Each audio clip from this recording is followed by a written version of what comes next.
Assalamualaikum warahmatullahi wabarakatuh. Halo sahabat klinik kimia, berjumpa kembali di channel Klinik Kimia Cara Asik Belajar Kimia, dan bersama saya Sony Syarifuddin. Pada kesempatan hari ini kita akan membahas tentang prediksi yang pertama, yaitu soal UTBK, ujian tulis berbasis komputer, mata pelajaran kimia tahun 2022. Nah, sebentar lagi kalian akan menghadapi UTBK insya Allah pada bulan April 2022, maka ayo siapkan diri untuk menghadapi UTBK kimia dengan mengikuti channel Klinik Kimia. Kita bahas tentang soal-soal prediksinya, kemudian nanti jika ada pertanyaan dan sebagainya bisa kalian tulis di kolom komentar. Oke, langsung saja kita ke soal yang pertama.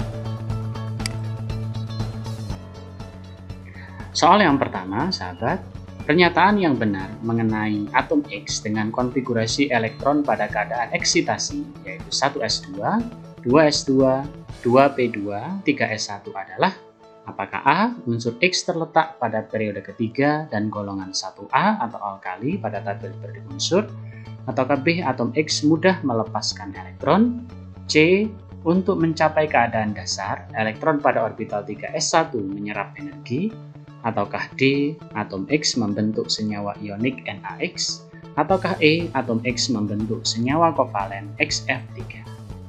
Nah, sahabat, langsung saja kita bahas di sini. Atom X memiliki konfigurasi elektron pada keadaan eksitasi, ya. Karena eksitasi itu adalah keadaan di mana ada satu elektron yang lompat, ya, atau menuju ke tingkat energi yang lebih tinggi. Jadi kalau kita identifikasi, sahabat, di sini 1s2, 2s2, 2p2. Nah, di sini sahabat 2p2. Karena kita tahu subkulit P atau orbital P ini punya elektron maksimal sebanyak 6. Nah, di sini 2. Berarti telah hilang 1 di sini. Jadi di sini satunya telah lompat ke 3s. Maka kalau kita kembalikan satu ke orbital 2p, maka kembali menjadi 2p3. Jadi kalau kita tulis, sahabat, konfigurasi elektron keadaan dasar yaitu 1s2, 2s2, 2p3. Nah, kita lihat bahwa atom X ini memiliki 2, 4, kemudian tambah 3, berarti 7 elektron. Kemudian unsur X dengan nomor atom 7 dengan konfigurasi 2,5 menurut konfigurasi atom Bohr terletak pada golongan 5A, ya, karena elektron valensinya adalah 5. Jadi golongan 5A atau 15 periode 2, karena kulitnya hanya 2. Jadi kulit pertama ada 2 elektron, kulit kedua ada 5 elektron. Kemudian yang berikutnya, untuk mencapai kestabilan, atom X menarik 3 elektron, sahabat. Karena kita tahu atom X memiliki 5 elektron pada kulit terluar, maka untuk mencapai konfigurasi oktet, ya, memenuhi aturan oktet, maka atom X harus menarik 3 elektron, membentuk ion X3. Kemudian berikutnya, sahabat, untuk mencapai keadaan dasar, ya, elektron pada orbital 3s1 yang tadi di sini kembali ke P dengan cara melepaskan energi. Kenapa? Nah, kalau kita gambar, ya sahabat, ya, kalau kita tahu bahwa inti atom itu terdiri atas proton dan neutron, di mana proton itu bermuatan positif, ya, neutron tidak bermuatan. Intinya inti atom itu bermuatan positif. Kemudian jika ada elektron pada sebuah orbital, ya, di sini pada kulit yang pertama, kemudian dia loncat atau tereksitasi, berarti dia harus melawan gaya tarik inti. Nah, untuk melawan gaya tarik inti, maka dia butuh energi, ya, jika ingin tereksitasi menuju kulit yang lebih tinggi. Nah, sebaliknya, jika elektron itu pindah dari kulit energi yang lebih tinggi ke kulit yang lebih rendah, ya, atau kembali ke awal, maka dia rilis, ya, atau melepas energi. Jadi ini melepas energi, ya, melepas energi. Kalau ini menyerap energi. Nah, jadi 3s1 kembali ke 2p itu dengan cara melepaskan energi. Nah, berikutnya dengan ion Na+, ya, Na, karena Na itu golongan 1, maka dia Na+, ion X3- bergabung membentuk senyawa ion Na3X. Kemudian yang terakhir, dengan atom F, atom X membentuk senyawa kovalen dengan rumus XF3. Karena X tadi punya konfigurasi elektron 2,5 atau punya 5 elektron terluar, maka kita bisa gambar seperti ini, sahabat. Nah, untuk mencapai oktet maka butuh 3 elektron lagi. Dan F itu kan golongan 7. Kalau kita gambar F 1, 2, 3, 4, 5, 6, 7, maka ini bisa disumbangkan di sini untuk dipakai bersama. Di sini juga nanti ada lagi, di sini juga ada lagi, maka membentuk seperti ini, sahabat.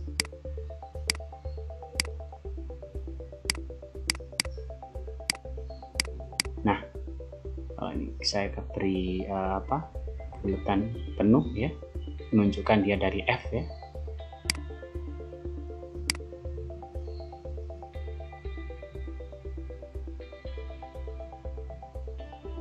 Nah, udah jelas ya sahabat ya. Jadi senyawa yang terbentuk adalah XF3.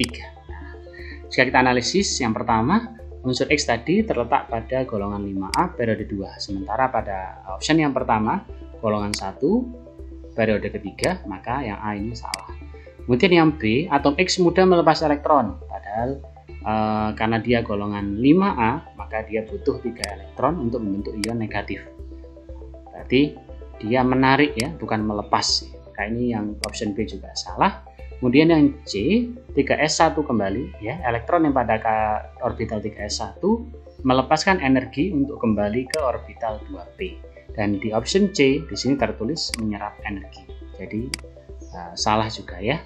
Kemudian yang D, dengan ion Na+, ion X3- bergabung membentuk senyawa ionik Na3X. Di sini tertulis NaX, berarti salah.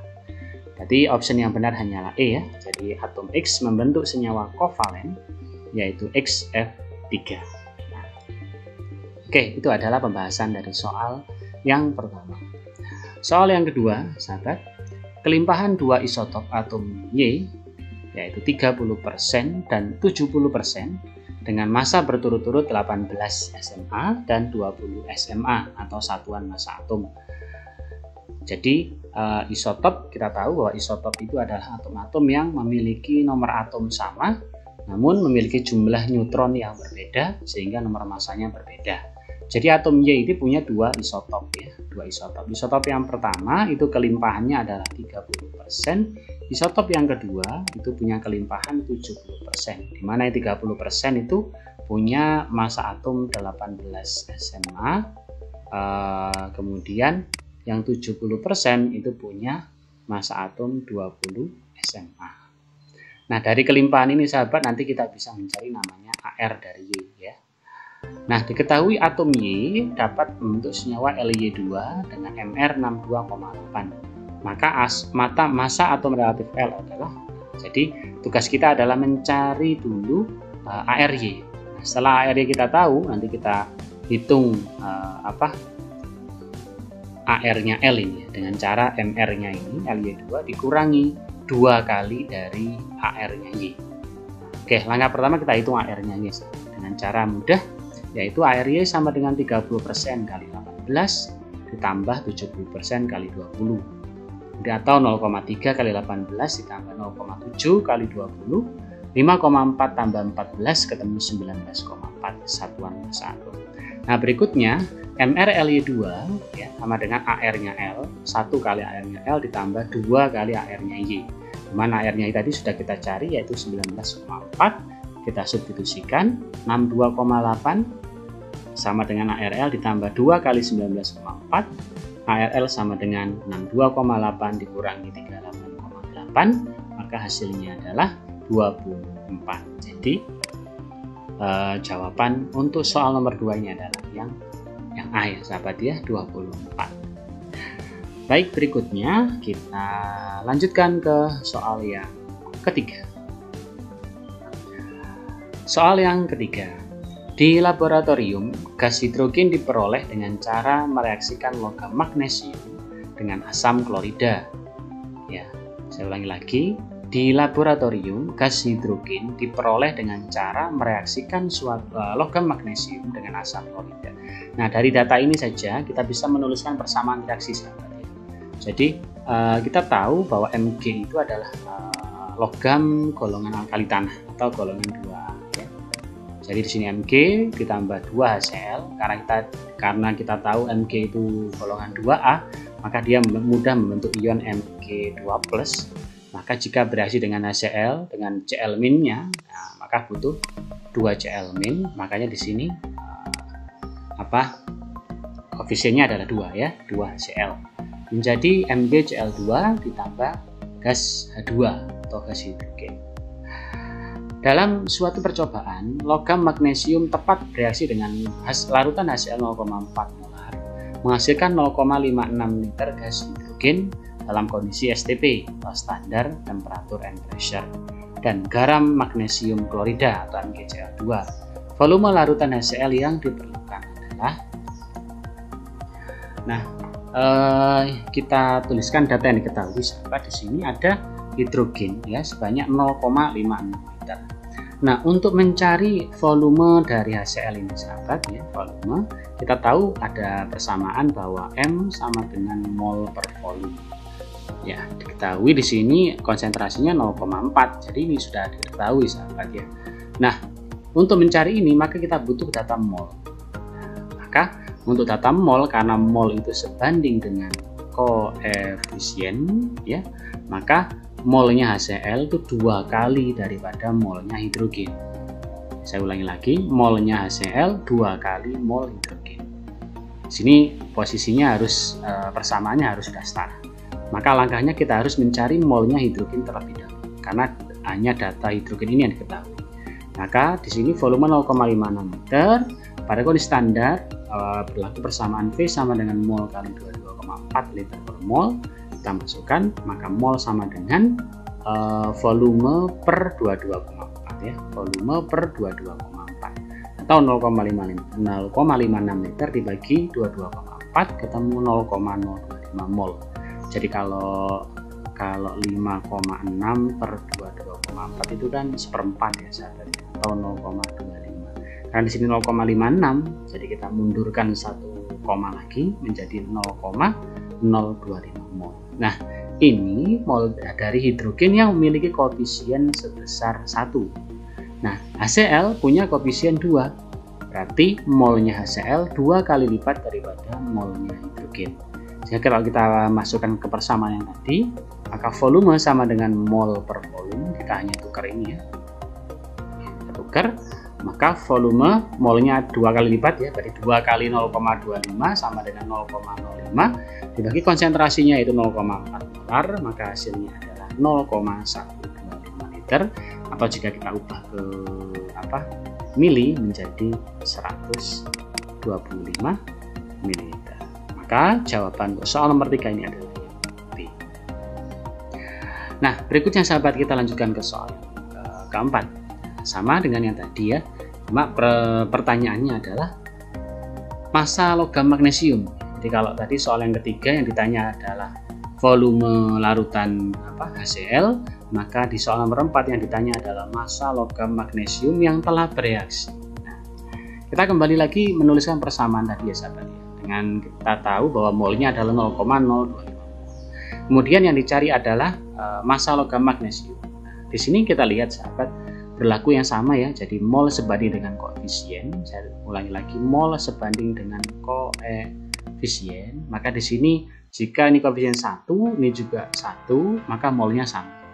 Artinya kalau molnya hidrogen adalah 0,025 mol, maka molnya Mg juga 0,025 mol. Kemudian kita gunakan persamaan mol sama dengan massa per AR ya. Dan maka massa sama dengan mol kali AR-nya.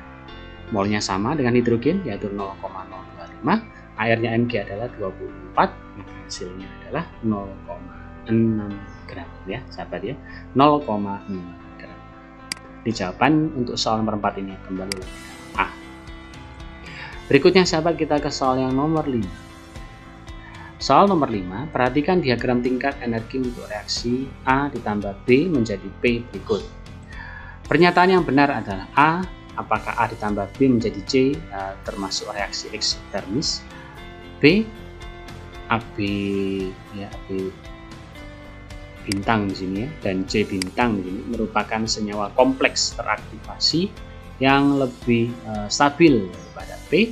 Apakah C menjadi P itu termasuk reaksi endotermik, ataukah reaksi A ditambah B menjadi C lebih sukar berlangsung daripada C menjadi P, ataukah E reaksi berlangsung 2 tahap dengan C bintang sebagai zat antara? Oke sahabat, kita analisis satu persatu. Yang pertama sahabat, apakah benar A ditambah B menjadi C itu eksoterm? Jadi A ditambah B menjadi C itu eksoterm. Nah kita lihat sahabat, A ditambah B punya tingkat energi sebesar ini ya. Jadi kalau kita ukur di sini sebagai satu ya, entalpi yang pertama, dan C di sini punya entalpi yang lebih tinggi ya sahabat, yang A2. Berarti A ditambah B menjadi C itu energinya naik. Karena energinya naik berarti dia butuh kalor, butuh energi. Jadi reaksi A ditambah B ya, menjadi C itu delta-nya adalah positif ya, karena dia menyerap energi. Maka yang A ini jelas salah ya sahabat. Yang berikutnya sahabat, kita lihat di sini ada AB bintang, kemudian C bintang. Ini adalah senyawa kompleks teraktivasi. Ya, kompleks teraktivasi. Nah, perlu kalian ketahui bahwa senyawa kompleks teraktivasi adalah senyawa antara. Jadi ibaratnya A ditambah B menjadi C, dia berubah dulu menjadi AB bintang dan keadaannya sangat tidak stabil karena energinya terlalu tinggi. Ya, jadi energi terlalu tinggi maka dia tidak stabil. Jadi jawabannya di sini adalah salah ya. Kompleks teraktivasi itu pasti kurang stabil. Kemudian yang berikutnya, C menjadi P adalah reaksi endoterm. Kita lihat C di sini punya energi ya sebanyak A2, kemudian P punya energi sebanyak A3. Di sini terjadi penurunan ya, sahabat ya, penurunan. Maka karena penurunan berarti ketika C menjadi P dia melepaskan energi. Berarti reaksinya adalah eksoterm ya. Jadi C menjadi P itu delta hanya adalah negatif atau eksoterm. Ini juga salah. Kemudian berikutnya sahabat kita yang ke E2 ya. Reaksi berlangsung 2 tahap. Kita lihat di sini 2 tahap benar ya. Jadi A ditambah B menjadi C dulu, setelah itu C berubah menjadi P. Reaksi berlangsung 2 tahap dengan C bintang sebagai zat antara. Nah ini kurang. Yang termasuk zat antara di sini bukan hanya C bintang tapi juga ditambah dengan AB bintang ya. Jadi untuk yang E juga salah. Nah yang terakhir, reaksi A ditambah B menjadi C ya, A tambah B menjadi C itu lebih sukar berlangsung daripada C menjadi P. Nah ini benar. Nah kenapa? Ya begini sahabat, ketika A ditambah B menjadi C itu reaksinya bersifat endoterm atau butuh energi. Dan biasanya reaksi yang butuh energi itu berlangsung lebih lambat. Ya, karena dia butuh. Sementara untuk C menjadi P, dia hanya melepas. Maka reaksi yang biasanya eksoterm, tinggal melepas energinya saja, itu lebih relatif mudah terjadi. Ya. Jadi kalau endoterm itu lebih sukar daripada eksoterm. Maka option D itu benar. Jadi A tambah B endoterm, kemudian AB bintang dan C bintang kompleks teraktivasi yang sangat tidak stabil. C menjadi P itu sifatnya eksoterm karena terjadi penurunan energi. Kemudian reaksi A ditambah B menjadi C lebih sukar ya daripada C menjadi P karena umumnya reaksi endotermik lebih sulit terjadi daripada eksoterm. Dan yang terakhir, reaksi berlangsung 2 tahap dengan AB bintang dan C bintang sebagai zat antara. Oke sahabat, itu adalah 5 soal pertama dari UTBK 2022. Nah sekarang kita lanjutkan ke soal yang ke-6. Nah, soal yang ke-6 sahabat, indikator phenolphthalein merupakan suatu asam lemah yang memiliki trayek pH 8,3 sampai 10,1 dan perubahan warna dari tak berwarna ke merah. Jadi kita analisis kalimat yang pertama, perubahannya adalah dari tak berwarna ke merah. Jadi kalau 8,3 ke bawah itu tak berwarna, 10,1 ke atas berarti merah. Kalau antaranya berarti dia pink atau merah muda. Nah, misalkan phenolphthalein adalah HIN dan terionisasi seperti berikut. HIN menjadi H+ tambah IN-, molekul HIN tak berwarna dan IN- berwarna merah. Pernyataan berikut yang benar adalah, di sini kalau kita lihat yang option A ditambah asam, ya, option B ditambah basa, C ditambah asam, D tambah basa, dan yang E dilarutkan dalam larutan amonia ya. Amonia itu basah ya. Nah, sekarang kita analisis reaksinya. Di sini sahabat yang perlu diketahui adalah reaksi yang terjadi adalah reaksi kesetimbangan. Maka berlaku prinsip pergeseran kesetimbangan ya, sahabat ya. Pergeseran kesetimbangan. Jadi HIN tadi tak berwarna, IN- warnanya merah. Kalau kita tambahkan asam, sahabat ya. Kalau kita tambahkan asam, tadi kita menambah konsentrasi H+. Ya, kita menambah konsentrasi H+. Asam. Maka sesuai dengan arah pergeseran kesetimbangan, jika konsentrasi H+ ditambah, maka akan menuju ke HIN. Jadi justru akan menambah konsentrasi HIN. Seperti sebuah akuarium gitu ya, sahabat ya. Kita sekat, kita kasih lubang, di sini ada airnya. Nah, ada airnya, sahabat ya. Nah, supaya ini reaktan ini produk, supaya air itu bergeser atau mengalir ke kanan misalnya, maka ini kita tambah konsentrasinya, maka air akan mengalir ke P. Atau cara yang kedua, kita kurangi yang air yang ada di P, maka yang bergeser ke P. Sama aja dengan pergeseran kesetimbangan ini. Jika kita tambah H+ atau tambah asam, maka memperbanyak jumlah H+-nya, maka reaksi yang bergeser ke kiri sehingga HIN semakin banyak. Ya, kalau HIN semakin banyak, maka konsentrasi tambah banyak, maka larutannya semakin tidak berwarna. Jadi kalau kita cari di sini, jika phenolphthalein diteteskan pada asam, konsentrasi HIN makin sedikit. Nah, ini salah ya, karena di sini makin sedikit.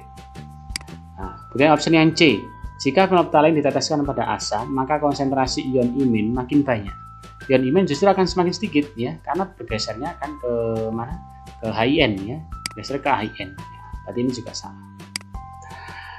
Nah, berikutnya sahabat, kalau kita tambahkan basa ya sahabat.